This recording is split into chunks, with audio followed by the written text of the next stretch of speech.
চেরিকে আজকে হসপিটালে নিয়ে আসছি। চেরির শরীরটা ভালো না, ডাক্তার ওকে স্যালাইন দিয়ে দিছে। গত কয়েকদিন ধরেই ওর শরীরটা ভালো না, ও একদমই খাওয়া দাওয়া করছে না, আর ওর শরীরটাও অনেক শুকিয়ে গেছে। ও যা যা পছন্দ করে সব খাবারই আমি ওকে দেওয়ার চেষ্টা করেছি, কিন্তু কোনো কিছুই ও খেতে চাচ্ছিল না। তাই ওকে আজকে ডক্টরের কাছে নিয়ে চলে আসলাম।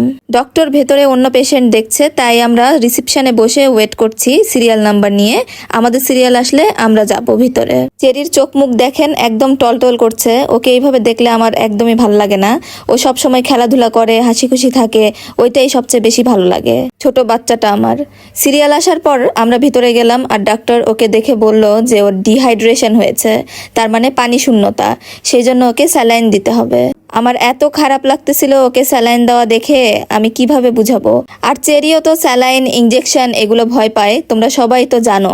মাঝখানে কিছুদিন খুব বেশি গরম পড়েছিল, সেই সময় ও পানি খেতে চাইতো না, তারপরেও আমি জোর করে খাওয়াতাম, কিন্তু নিজের থেকে একদমই খেতে চাইতো না, পালায়া যাইতো। পানি কম খাওয়ার জন্য আজকে ওর ডিহাইড্রেশন হয়ে গেছে।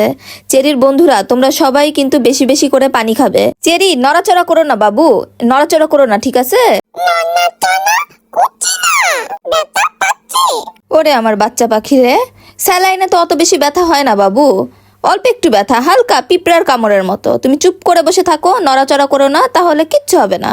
ডক্টর ওকে স্যালাইনের সাথে একটু ভিটামিনও দিচ্ছে, কারণ এতে করে ওর শরীরের পুষ্টি বাড়বে, খাওয়ার রুচি বাড়বে, আর ও নিজে থেকেই খাওয়া দাওয়া করবে।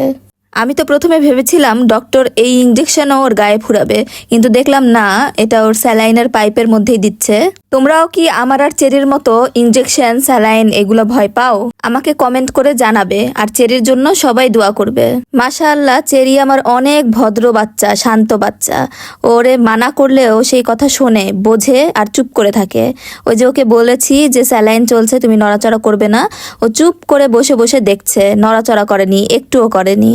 আমি বসে বসে ডক্টরকে জিজ্ঞেস করছিলাম যে কোনটা কিসের জন্য, আর ডক্টর মারুফও সবকিছুই আমাকে বুঝিয়ে বলছিল। এটা এমনিতে কিসের জন্য, মানে কি কাজ করবে?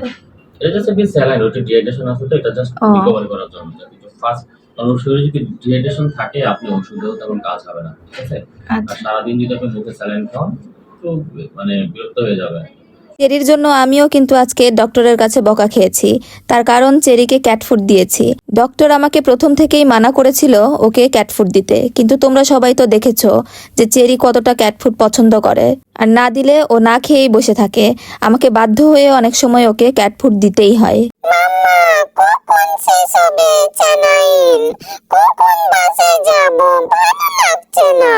অনেকক্ষণ ধরে স্যালাইন দিতে দিতে চেরিও বিরক্ত হয়ে গেছে, আমারও ভালো লাগছিল না, কিন্তু কি করার, স্যালাইন তো শেষ করতে হবে। স্যালাইনের সাথে সাথে ডক্টর আমাকে কিছু ওষুধ, ভিটামিন এগুলো সাজেস্ট করেছে, সেগুলো ডক্টর প্রেসক্রিপশনে লিখে দিচ্ছিল।